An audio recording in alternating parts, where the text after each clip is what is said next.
Illum il-ħamis 7 ta' Diċembru għal-ħabta ta' 7:30 ta' dalgħodu bdew jitwaqqgħu l-aħħar żewġ ċmieni fis-sit tal-Power Station tal-Marsa.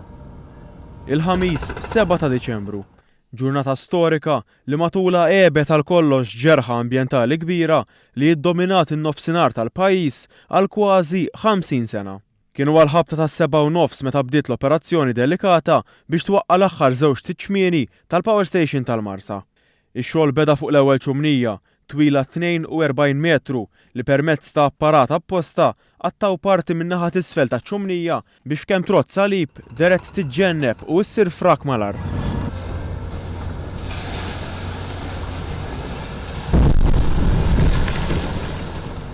Ix-xogħol ma waqafx hawn iżda kompla fuq it-tieni ċumnija.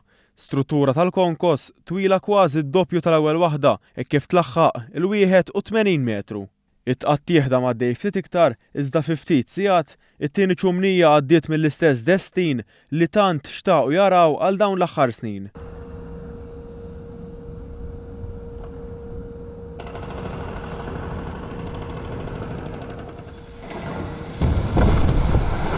Il-kap eżekuttiv tal-Enemolta, l-inġinier Fredrik Azzoppardi, għalli dak li seħħ il-ħamis huwa pass simboliku, hekk kif qed jidher biċ-ċar li pajjiżna m'għadux iktar assoċjat mal-heavy fuel oil. Huwa pass importanti ħafna għax anki għal min ikun għaddej minn naħa tal-Marsa jew jara l-inħawi tal-Marsa, kalla jrid minnhom il-qudiem mhux se jkun iktar jara dawn l-istrutturi koroħ kemm viżwalment imma huma strutturi wkoll li jissimbolizzaw anki l-itħaħen li għal snin sħaħ iż-żejt u anke faħam ġie ġenerat minn dan l-impjant. Huwa spjega li fit-twettiq ta' din l-operazzjoni l-inġiniera u l-kuntratturi qed isegwu pjani u metodi metikolużi biex jassiguraw sigurtà assoluta.